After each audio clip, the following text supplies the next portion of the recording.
Hey everybody, welcome back to the wood shop. You've probably seen our video where we got our new dust collector. Well, we figured we'd go ahead and finish out our entire dust collection system. You can see on the bench here we've got about 100 feet of this drain pipe. We have some Ys, some 45-degree elbows, other miscellaneous plumbing parts. We got probably, I think, about 40 feet of this flex hose, some blast gates, and other connectors, and we're going to mount all of this on the wall all the way around the shop. If you want a complete list of the materials we're using for today's project, check out the description below.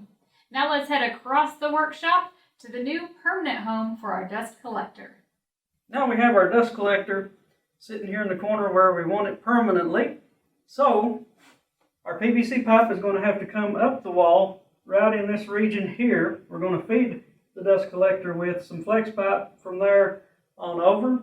So we want to be able to mount this pipe to a stud, and I have here what I call a hillbilly stud finder. It's a 16 gauge nail, 2.5 inches long. We make a mark, we drive this in. If we hit a stud, that's good.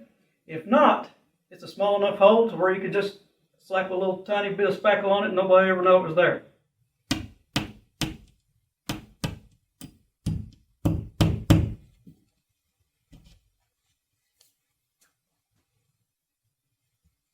Alright, we're going to start cutting out some pieces of our 4-inch pipe. The first few pieces we're going to cut are going to be 9 inches long, and those will be used to connect this Y with this 45-degree angle. So we'll go ahead and get those pieces cut out.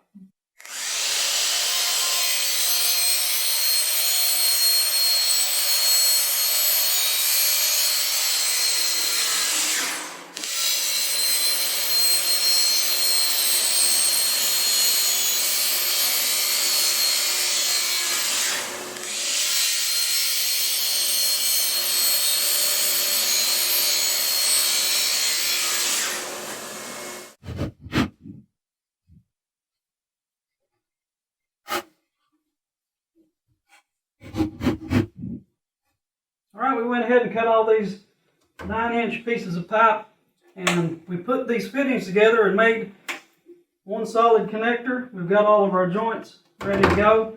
Now the first joint, instead of being a Y to a 45, is actually going to be a double 45, and that's going to come straight off of the dust collector itself. That's right. We're going to cut a piece of pipe that we're going to run vertically. It's going to be 37 inches.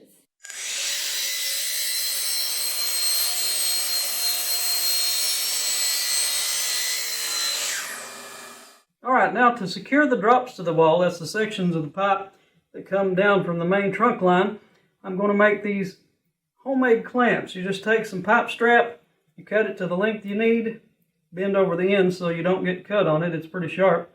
Then you take a screw and run through it and put a nut on the other side, and you tighten that down around the pipe, and that should hold it. We're going to screw it to the wall though with a 2.5 inch screw.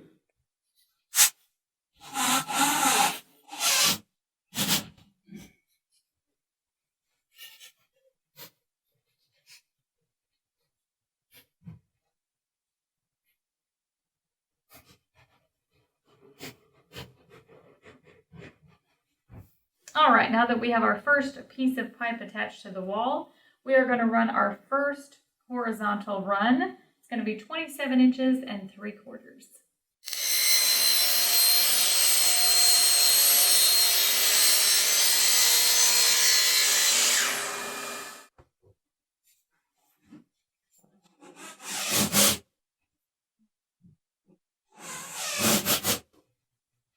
Now this next piece we're going to cut should be the longest run in the whole setup. This is going to come on over here to the miter saw, and as you can see, this section where we removed this wall between these two rooms, there's still a 2x4 here, and you know it sticks out whatever distance it is past the drywall this way, so we're going to have to go over that and kind of try to tighten the pipe down to the wall and make that little bend over that, and we'll see how it works out. Keep in mind too that we're getting ready to trim this section of pipe off. It's going to be 107 3/8 of an inch, but these measurements are custom for our shop. Everybody's shop is different.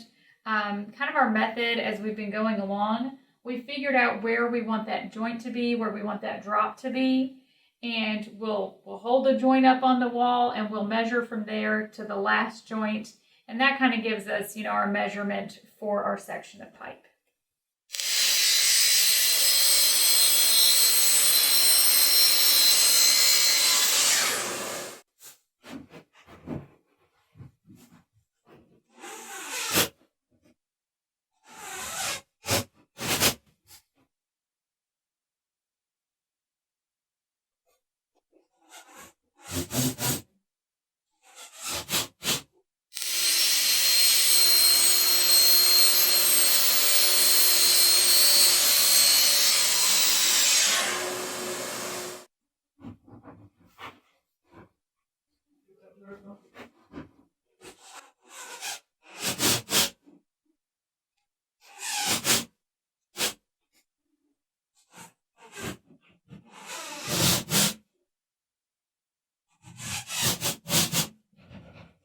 Okay, as you can see, we worked our way into the first out of 2 corners that we have to go around. Now we're going to use a 90-degree elbow to go around these corners.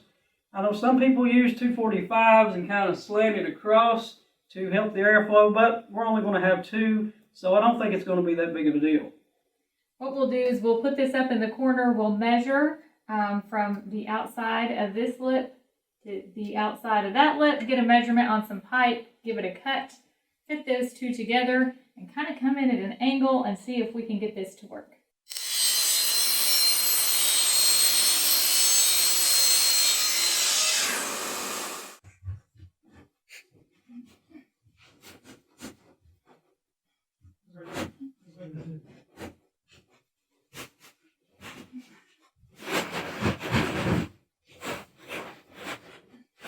Well, unfortunately, we couldn't make that work. So all of the pipe that we have strapped on this first wall, I went ahead and I loosened every strap and I scooted it back some. That way we'll be able to fit the 90 in and the missing piece of pipe to finish it up. But that brings us to another point, which is what happens when we get to the other corner. So it's going to be the same situation. We figured out how to remedy that. We'll just do this whole wall all in one piece, hang it all up, put this side together over here. Then we'll have to push all the pipe back this way, lock it into place. We'll tighten the straps back down on this side. Then we can start with that wall and we'll be able to go to the end. Shouldn't be any problem. Let's do it.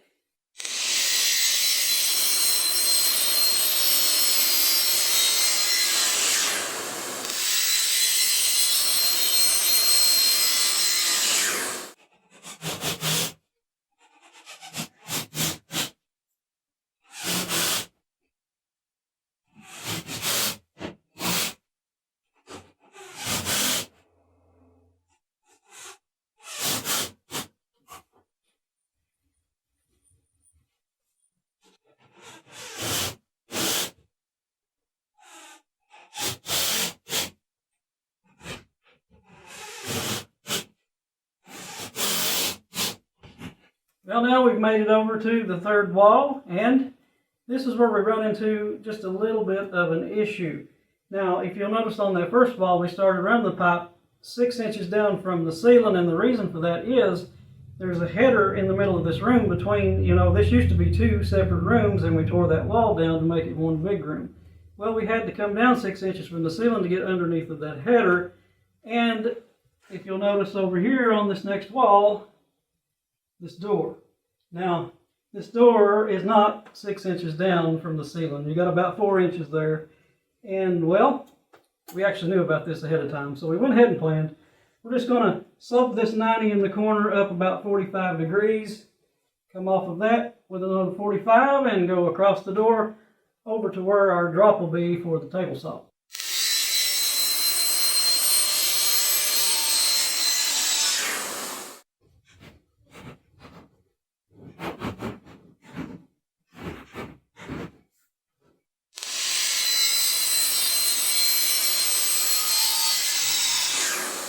All right, the span we need to run from joint to joint is 11 feet exactly. We just cut this piece of pipe. This section of pipe is 10 feet. We're going to leave this little wide piece on it.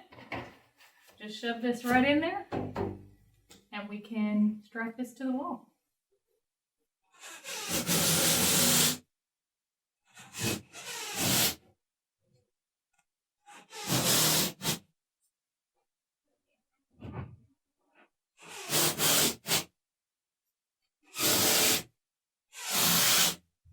All right, we're just going to connect one more Y to the pipe that runs parallel to the ceiling, and that means we're going to need to cap this off. So we're going to just cut a small section of pipe enough to attach an end cap.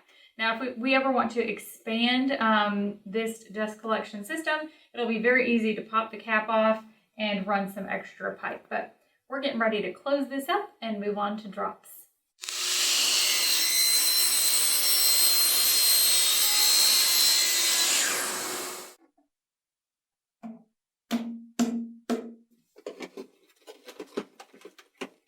All right, we're going to cut the pieces for our drops from these remaining sections of pipe. All of them are going to be cut at 20 inches, which is going to bring them about halfway down the wall. Now, this right here at our miter station, we're going to make that the exception. We're going to cut it at about 8 inches to kind of get it up above this piece of equipment.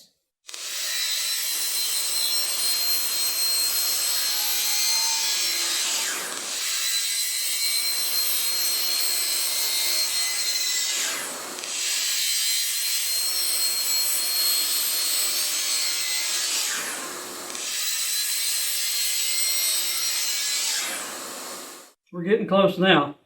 We're going to go ahead and put our blast gates in our pipes. Then we'll hang them on the wall using those homemade clamps like I made earlier with a pipe strap and a screw and nut. That way it cinches it together. Now I was going to tell you about these blast gates. They do make an adapter to fit these to the PVC sewer pipe. We didn't get any right now. Probably will later. But for now, 5 wraps of duct tape around this will fit it good and tight into PVC pipe. Like I said, we'll change it later on, but for now, this will do.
Now all of our drops are done. It's time to start hooking our tools to these pipes with flex hose. We're going to start over here at the dust collector itself. Now, if you're wondering about this, this is a coupler that goes from a 4-inch pipe to a 3-inch PVC pipe. Now, I made a video about this earlier with these connectors. Anytime you have a 3-inch PVC pipe connector, it goes just right into a 4-inch flex hose. So we'll put this on here, just like that. We'll be able to hook our dust hose right there and clamp it on.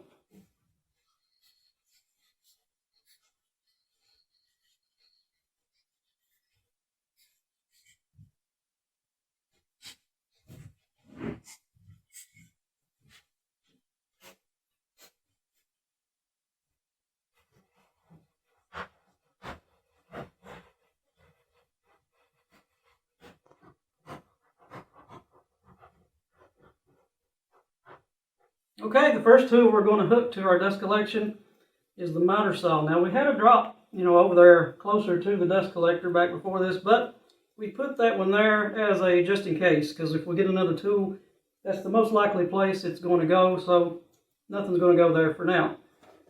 So right now we are going to hook our miter saw, I've got this measured already, to this blast gate, and I will cut this.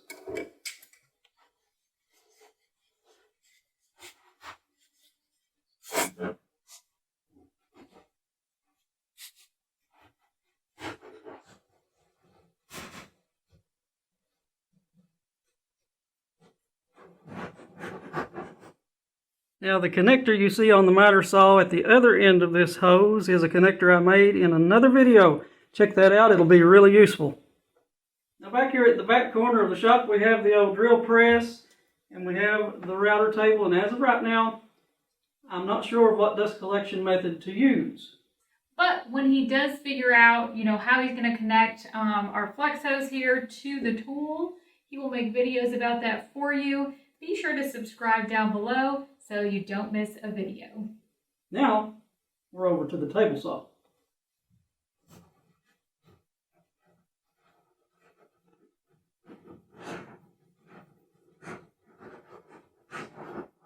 Now, as of right now, I'm going to leave this hose 10 feet long.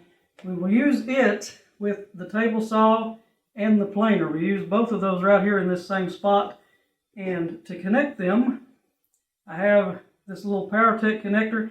It's pretty much basically the same thing that I made, only I got this one on Amazon. So you can buy it if you want to, make it if you want to, but it will work with our table saw and our planer.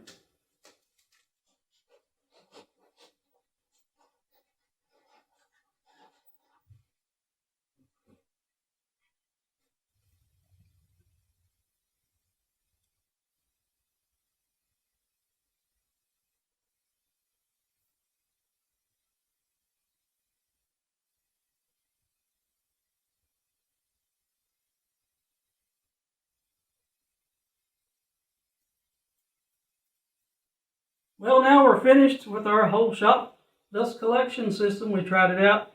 Works good. I was really surprised. I was thinking by the time, it wrapped all the way around the room over here to the table saw that it would lose suction. But I was shocked at how powerful that dust collection system works. Now, it's all made out of PVC drain pipe, and we never used any glue on it. I don't think those joints will leak any suction. They're pretty tight. They snug fit together pretty good, so I'm not real worried about that. If you found value in this video, give it a big thumbs up. And like I said earlier, subscribe below so you don't miss a video. Thanks again for joining us today. As always, happy woodworking!